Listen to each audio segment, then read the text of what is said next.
Hatred is a nasty thing. It is a cancer, consuming those for whom it is an abiding passion, robbing them of the opportunity for positive action.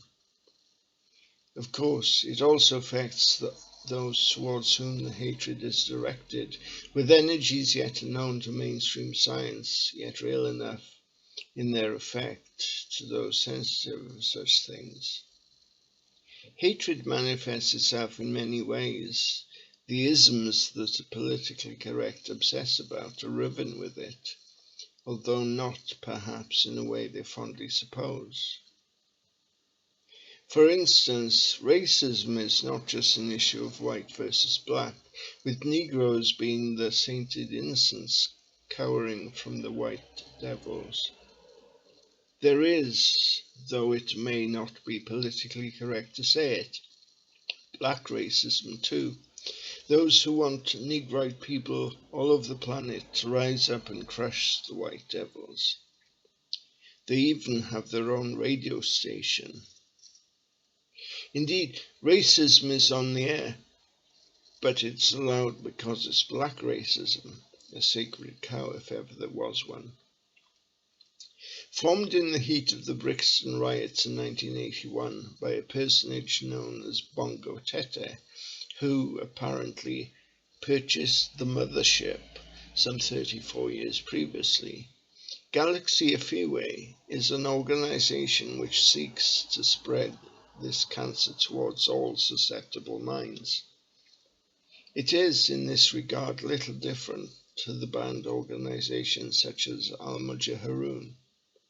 Maybe the aforementioned Islamic terror outfit carries out armed struggle, whereas Galaxy Afiwe does not, but it is perhaps no less dangerous.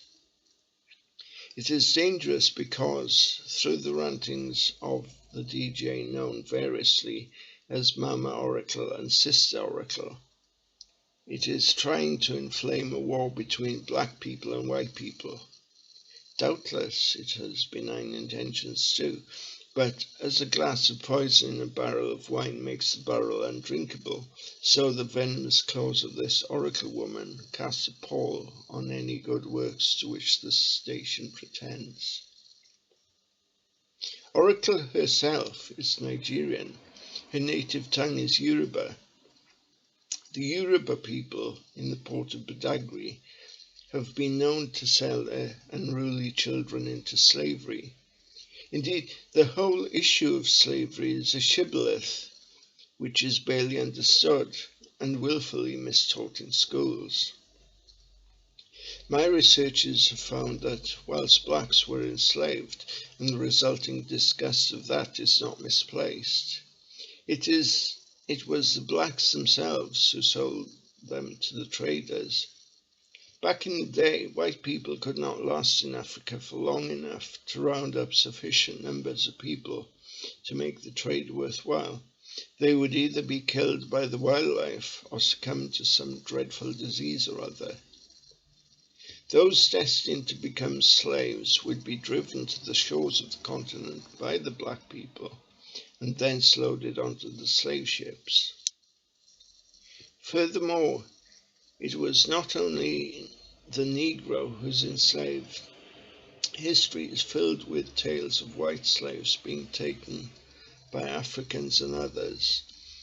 Perhaps the best known slave owner was Mullah Ishmael, whose cruelty, thanks to Thomas Pello's account of his own serfdom, The History of the Long Captivity and Adventures of Thomas Pello in South Barbary, was well documented.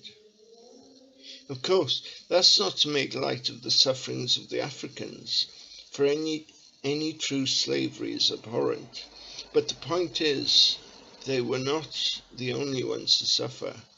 Whole families would be stolen away by the Barbary corsairs from the coasts of Cornwall and other places. And then the Irish were plundered for slaves in America. Also, let it be remembered that the slave trade was abolished in Britain shortly after the turn of the 19th century, and it followed in many other parts of the world. But in places like Africa and the Middle East, slavery is still practiced.